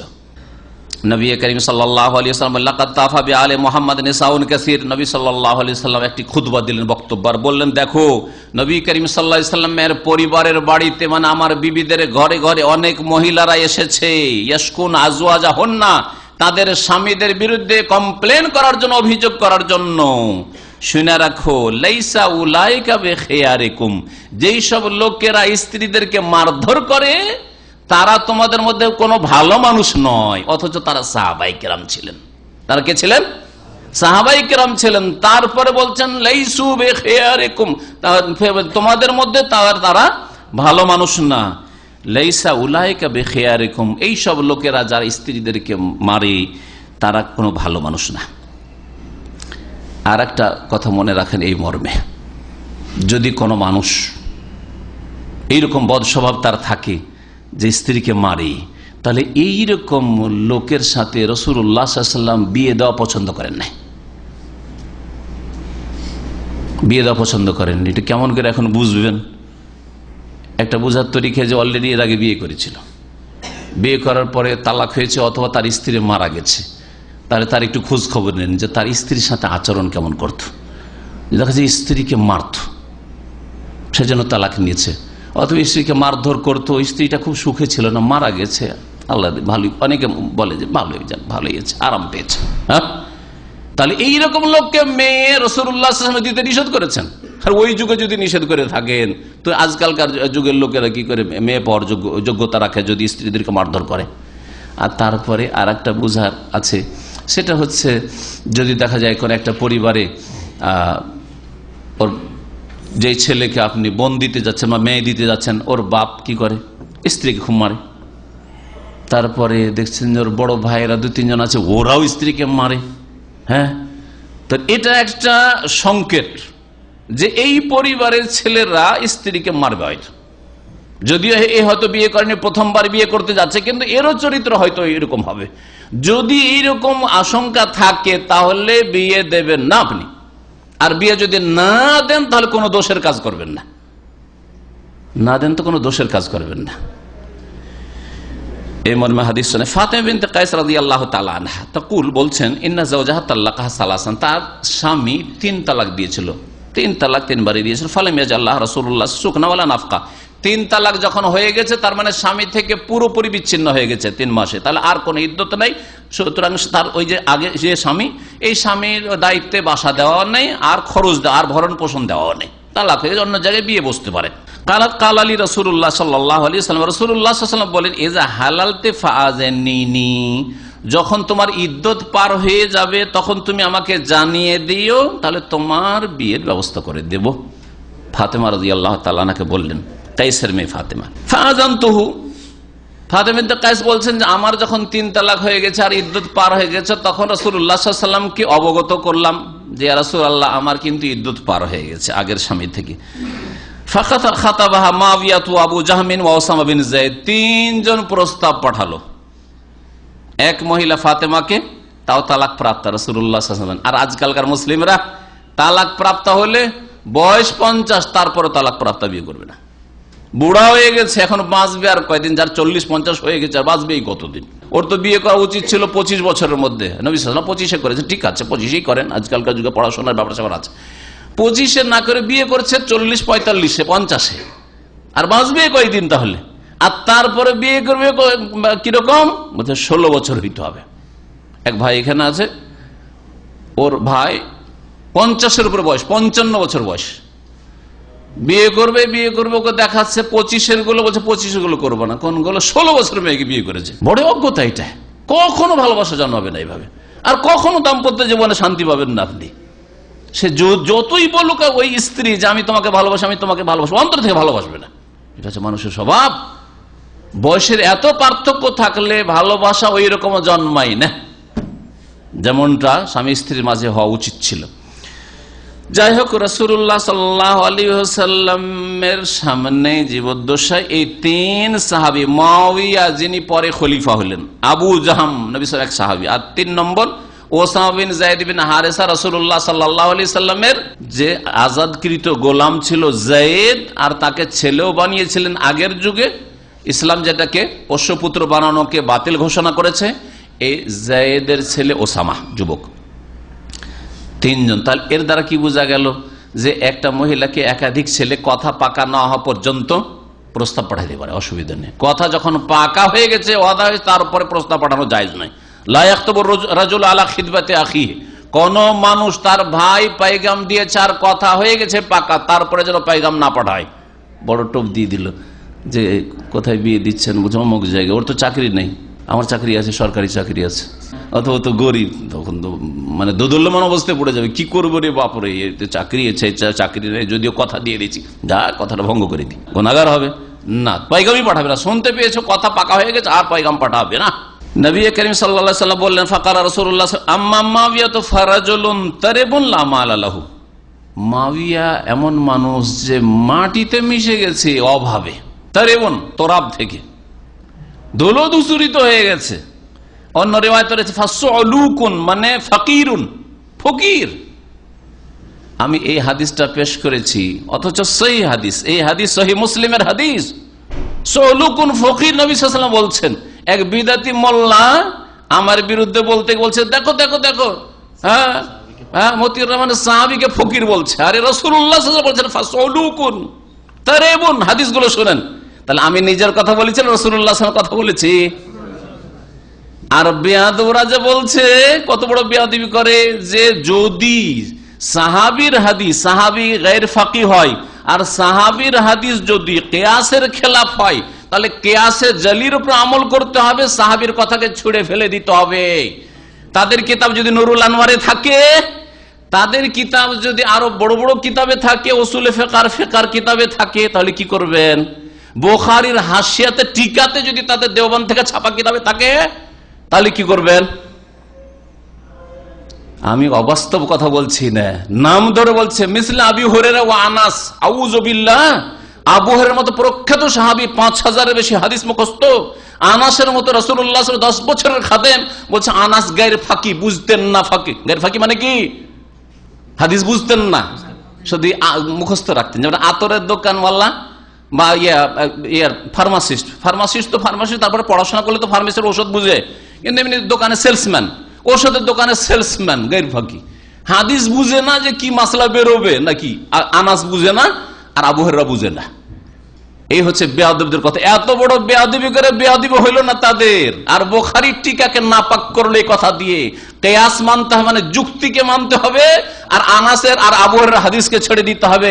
যেমন হাদিসুল মুসাররা উদাহরণ দিয়েছে, হাদিসুল মুসাররা, যদি কেউ যদি গাভী বিক্রি করে বা যদি বকরি বিক্রি করে অথবা ওঁট বিক্রি করে, যে দুধ 7 কিলো 10 কিলো হচ্ছে, একদিন দহন করলো, দ্বিতীয় তৃতীয় দিন দেখা গেল 2 কিলো হয়ে গেল, এটাকে বলা হয় এই মাসলায় বলছে যে না, নবী সাল্লাল্লাহু আলাইহি ওয়াসাল্লাম যে সিদ্ধান্ত দিয়েছেন আর ওইটা বর্ণনা করেছেন আনাস আর আবু হুরায়রা, ওইটা নেওয়া যাবে না।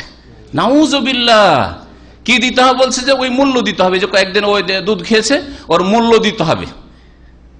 ওয়াসামিন তামারিন বা যে ফয়সালাটা নবী সাল্লাল্লাহু আলাইহি ওয়াসাল্লাম, ওইটা মানা যাবে না।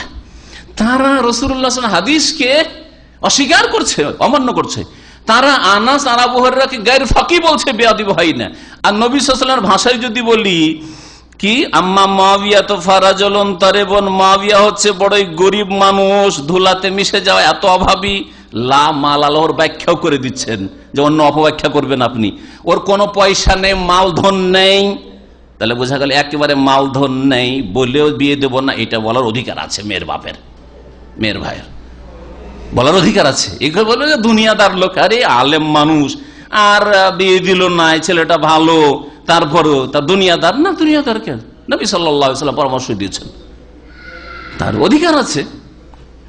ওয়া আম্মা আবু জাহমিন, আবু জাহাম ফারাজুলুন দাররাবুন লিন-নিসা, আবু জাহাম এমন মানুষ যে মহিলাদেরকে, নারীদেরকে খুব মারে, স্ত্রীকে মারে। তো দারিবুন বলে, দাররাবুন খুব বেশি মারে। তাহলে বোঝা গেল যে নবী সাল্লাল্লাহু আলাইহি ওয়াসাল্লাম এইটাও দোষ ধরলেন যে মহিলাদেরকে কেউ যদি মারে, হ্যাঁ, স্ত্রীদেরকে, তাহলে সে ভালো মানুষ নয়। ওয়ালাকিন ইনকিহি ওসামা বিন যায়েদ, দেখো ফাতেমা, তুমি ওসামা বিন যায়েদকে বিয়ে করো।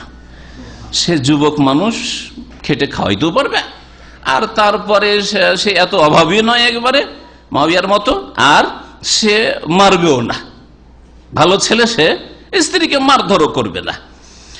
ফাকালাত বিয়াদি হাকাযা ওসামা তো, ওসামা তো, ও মহিলা ফাতেমা বলছেন ওসামাকে বিয়ে করো, ওসামাকে বিয়ে করো। ফাকাল রাসূলুল্লাহ সাল্লাল্লাহু আলাইহি ওয়াসাল্লাম তাআতুল্লাহি ওয়া তাআতু রাসূলিহি খায়রুল লাকি। প্রথমখানে ফাতেমা ওসামাকে বিয়ে করতে চাইছিলেন না, কেন? এই কথাটা বলি, হাদিসে নেই কিন্তু অন্য হাদিসে আছে, বা ওসামা রাদিয়াল্লাহু তাআলা, ওসামা বিন যায়েদের জীবনীতে আছে। ওসামা রাদিয়াল্লাহু তাআলা দেখতে কালো চুকচুকে লোক ছিলেন, একেবারে কালো। তার বাবা যায়েদ একেবারে ফর্সা সুন্দর মানুষ ছিলেন। বাপ হচ্ছে একবারে সাদা ফর্সা যায়েদ বিন হারেসা, হ্যাঁ, আর ওসামা কালো। আজকাল যদি কারো কালো বাচ্চা হয়ে যায়, স্বামী স্ত্রী দুইজনে ফর্সা, আর ছেলে মেয়ে হয়ে গেছে কালো, তখন স্ত্রীও সন্দেহ করা শুরু করে, শয়তান ঢুকে কেন দিয়ে। হ্যাঁ, নবী সাল্লাল্লাহু আলাইহি ওয়াসাল্লাম এর জবাব দিয়েছেন, লাল্লা ইরকুন নাযাহু, হতে পারে তোমার কোন রোগ ওইদিকে টেনে নিয়ে গেছে। তার মানে তোমার দাদা, দাদার দাদা, দাদার বাপ বা শ্বশুরের দিক থেকে কেউ ছিল ওপরে কালো, দাদি নানি, বা ওপরে কেউ ছিল দাদা, নানা নানার বাপ নানার দাদা কেউ ছিল কালো ছিল, ওইরকম ওইদিকে টেনে নিয়ে গেছে, হইতে পারে। সুতরাং কখনো বিনা দলিল প্রমাণে হাতে নাতে ধরতে না পারলে কখনো সন্দেহের ভিত্তিতে কোনো সিদ্ধান্ত নেবেন না, সন্দেহ করবেন না। ইন্না বাদাজ্জান্নি ইসমুন, এইরকম সন্দেহ করা আর কুধারণা করাই হচ্ছে গুনহার কাজ। কথা লম্বা হয়ে যাচ্ছে, এখানে আজকে শেষ করব। নবী করিম সাল্লাল্লাহু আলাইহি ওয়াসাল্লাম বলেন, দেখো কালো বলে তুমি ওকে অস্বীকার করিও না বিয়ে করতে। তাআতুল্লাহ ওয়া তাআতু রাসূলি খায়রুল লাকি, আল্লাহকে মেনে নেওয়া আর তার রাসূলকে মেনে নেওয়া তোমার জন্য কল্যাণকর হবে। আমি বলছি তুমি ওকে বিয়ে করো, কালো মানুষকে বিয়ে করো। কালাত ফাতেমা বলছেন, ফাতাজাওয়াজতুহু, বিয়ে করলাম ওসামা, ওই কালো মানুষকে বিয়ে করলাম। ফাকতু বিত্তু, তারপরে আমাকে নিয়ে সবাই ঈর্ষা করত। ঈর্ষা করা বুঝেন? ঈর্ষা করা কাকে বলে? হ্যাঁ, একটা হচ্ছে হিংসা যেটা হারাম, আর একটা হচ্ছে ঈর্ষা গিবতা। হাসাদ হারাম আর গিবতা জায়েজ। আরবিতে গিবতা বলা হয় ঈর্ষা। ঈর্ষা এখানে হিংসা যেটা হারাম হিংসা, সেই অর্থে বলছি না। এটা কিসের অর্থে? কার মতো আকাঙ্ক্ষা করা, হাই রে, হ্যাঁ এর মতো যদি পাইতাম। হ্যাঁ, অন্য মহিলারা আকাঙ্ক্ষা করতো যে হাই রে ফাতেমা বিনতে কাইসের মেয়ে ফাতেমা রে, তালাক প্রাপ্ত মহিলা, তারপরে এত সুন্দরী, এত ভালো স্বামী পেয়ে গেল, এত ভালো স্বামী, রাসূলুল্লাহ সাল্লাল্লাহু আলাইহি ওয়াসাল্লামের আদরের ছেলে, এটা হ্যাঁ খুব আদর করতেন রাসূলুল্লাহ সাল্লাল্লাহু আলাইহি ওয়াসাল্লামকে, এত ভালো মানুষ, ভালো স্বামী পেয়ে গেল, এই বলে অনেকে ঈর্ষা করতো মহিলারা, যে আমরাও যদি এরকম ভালো ছেলে ভালো স্বামী পেতাম। মহিলাদেরকে গালি দেওয়া, যেখানে কোন মুসলিমকে গালি দিলে ফাসিক হয়, তাহলে যদি কেউ স্ত্রীকে গালি দেয়, বোনকে গালি দেয়, মাকে গালি দেয়, মেয়েকে গালি দেয়, কি হইতে পারে? গুনাহ আরো বাড়বে না বাড়বে না? সেবাবুল মুসলিমে ফুসুকুন, মুসলিমকে গালি দেওয়া ফাসিকের কাজ। তাহলে মুসলিম তার সাথে আপনার মা, মুসলিম মেয়ে, মুসলিম আপনার বোন, মুসলিম আপনার স্ত্রী, মুসলিম আপনার আর কেউ, তাহলে এইভাবে নারীকে মর্যাদা দিয়েছে ইসলামে। এইরকমই নবী করিম সাল্লাল্লাহু আলাইহি ওয়াসাল্লাম বলেছেন, সর্বোত্তম আমল হচ্ছে কোন মুসলিমের অন্তরকে খুশি করা। তাহলে যদি মহিলাদেরকে খুশি রাখেন, তাহলে এটা ভালো আমল হবে না? আর বিশেষ করে সেটা যদি আপনার পরিবার হয়, আপনার মা হয়, আপনার বোন হয়, আপনার স্ত্রী হয়, আপনার মেয়ে হয়, এইরকম কেউ যদি আপনার খালা হয়, আপনার ফুফু হয়। নবী করিম সাল্লাল্লাহু আলাইহি ওয়াসাল্লাম থেকে আব্দুল্লাহ বিন উমর রাদিয়াল্লাহু তাআলা আনহু বর্ণনা করেছেন, আন্না রাজুলান জা'a ইলা রাসূলিল্লাহি সাল্লাল্লাহু আলাইহি ওয়াসাল্লাম ফাকালা ইয়া রাসূল আইয়ুন নাস আহাব্বু ইলাল্লাহ আও আইয়ুল আমাল আহাব্বু ইলাল্লাহ, কোন মানুষ আল্লাহর কাছে সবচেয়ে বেশি প্রিয়, অথবা কোন আমল আল্লাহর কাছে সবচেয়ে বেশি প্রিয়? ফাকালা রাসূলুল্লাহ আহাব্বুন নাস ইলাল্লাহ আনফাউহুম, আল্লাহর কাছে সবচেয়ে প্রিয় মানুষ হচ্ছে যারা মানুষের জন্য অধিক উপকারী। আনফাউহুম লিন-নাস, যে যত পরোপকারী মানুষ, যে যত বেশি মানুষের উপকার করে, তত বেশি আল্লাহর কাছে প্রিয় বান্দা। আরো বললেন ওয়াহাব্বুল আমাল ইলাল্লাহ, আল্লাহর কাছে সবচেয়ে প্রিয় কাজ, প্রিয় আমল সুরুরুন, খুশি করা, খুশি করা। তুদখিলুহু আলা মুসলিমিন, কোন মুসলিমের অন্তরে খুশি ভরে দেওয়া, অর্থাৎ মুসলিমের মনকে খুশি করে দেওয়া। কোন মুসলিম ভাইকে যদি খুশি করেন, তাই যদি সবচেয়ে ভালো আমল হয়, তাহলে আপনার মা, বোন, খালা, ফুফু, স্ত্রী, মেয়ে, এদেরকে যদি খুশি রাখেন আপনি, তাহলে কত ভালো আমল হইতে পারে চিন্তা করুন তো। এইভাবে নারীদেরকে আল্লাহ পাক রব্বুল আলামিন মর্যাদা দিয়েছেন, যা কোরআন সুন্নাহয় রয়েছে। এই হাদিসটি ছিল মুআজামে সাগীর ইমাম তাবরানী রাহমাতুল্লাহ আলাইহি, আর হাদিসের সনদ হচ্ছে হাসান, হাদিসের নম্বর হচ্ছে 861। এখানে আজকের আলোচনা শেষ করছি। একটা অংশ আলোচনা শুধু থাকলো যে ইসলাম ছাড়া, ইসলামের পূর্বে যেসব ধর্ম ছিল, যেগুলি ধর্মকে আল্লাহ রহিত করেছেন, অথবা বিভিন্ন সভ্যতা ছিল, সেসব সভ্যতা, গ্রিক সভ্যতা আর অন্যান্য সভ্যতা, হিন্দু সভ্যতা, রোমান সভ্যতা, চাইনিজ সভ্যতা, এইসব সভ্যতায় নারীদের যে কোনো মর্যাদা ছিল না, পারস্য দেশে কোনো মর্যাদা ছিল না, এই একটা বিষয় থাকলো। সময়ের স্বল্পতার জন্য এখানে আজকের আলোচনা শেষ করছি। আল্লাহ রাব্বুল আলামিন যদি সময় দেন তো এই বিষয়টাও একদিন আলোচনা করে দেব। আল্লাহ রাব্বুল আলামিন যেন আমাদেরকে দ্বীনের কথা জানার তৌফিক দান করেন, বুঝার তৌফিক দান করেন, মেনে চলার তৌফিক দান করেন, আমল করার তৌফিক দান করেন, সেই দিকে দাওয়াত দেওয়ার যেন তৌফিক আল্লাহ রাব্বুল দান করেন। আল্লাহ রাব্বুল আমাদের ইসলামিক পরিবার গঠনের তৌফিক দান করেন, ইসলামিক সমাজ গঠনের তৌফিক দান করেন, ইসলামিক দেশ গঠনের তৌফিক আল্লাহ রাব্বুল দান করেন। আল্লাহ রাব্বুল আলামিন যে মর্যাদা আমাদেরকে দিয়েছেন, যাকে আল্লাহ রাব্বুল আলামিন এই মর্যাদাকে আপন জায়গায় কায়েম রাখার জন্য তৌফিক দান করেন, প্রত্যেকের হক আমাদেরকে আদায় করার জন্য তৌফিক দান করেন। আল্লাহ রাব্বুল আলামিন আমাদের দুনিয়ার জন্য সার্বিক কল্যাণ করেন, আর আল্লাহ রাব্বুল আলামিন আখিরাত যেন আমাদের সার্বিক মঙ্গল দান করেন। আল্লাহ রাব্বুল আলামিনের কাছে দোয়া করি, মহান আল্লাহ যেন আমাদের জান্নাতুল ফিরদৌস দান করেন, বালা মুসিবত থেকে করেন, ঈমানের আল্লাহ হেফাজত করেন। আর এখানে শেষখানে বিশেষভাবে দোয়া করছি, আরেকটি দোয়া, আমাদের এক ভাইয়ের ছেলে জন্ম হয়েছে, আজকে মনে হয় 7 দিন 8 দিন হতে যাচ্ছে। সে ভাইয়ের তরফ থেকে আপনাদেরকে আকিকার দাওয়াত পেশ করা হয়েছে, বরং 2টো খাসি জবাই করে পুরোটাই আপনাদের জন্য নিয়ে এসেছেন, জাযাহুল্লাহু খাইরান। সুতরাং তার জন্য দোয়া না করলে সে তার নাশুকরি করা হবে, আর যদি মানুষের শুকরিয়া আদায় না করি তো আল্লাহর শুকরিয়া আদায় হয় না। লাম ইয়াশকুরিল্লাহ মান লাম ইয়াশকুরিন নাস, যে মানুষের শুকরিয়া আদায় করে না সে আল্লাহর শুকরিয়া যথাযথ আদায় করতে পারে না। আল্লাহ যেন তাকে জাযায়ে খায়ের দান করেন, এবং তার জন্য দোয়া করি, তার পরিবারের জন্য দোয়া করি, তার নতুন যে সন্তান রয়েছে তার জন্য দোয়া করি, আরও যেসব সন্তান রয়েছে সকলের জন্য দোয়া করি, যেসব ভাইরা বোনেরা এখানে আসছেন তাদের ছেলে মেয়েদের জন্য দোয়া করি। আল্লাহ রাব্বুল আলামিন সকলকে যেন নেক সন্তান দান করেন, সুস্থতা দান করেন, সবাইকে যেন সুস্থ রাখেন, ঈমানের অবস্থায় রাখেন। আল্লাহ রাব্বুল আলামিন তাদেরকে যেন দ্বীনের পথে কায়েম রাখেন। এখানে আমাদের আলোচনা শেষ করছি। সুবহান রাব্বিকা রাব্বিল ইজ্জাতি আম্মা ইয়াসিফুন ওয়া সালামুন আলাল মুরসালিন ওয়াল হামদুলিল্লাহি রাব্বিল আলামিন।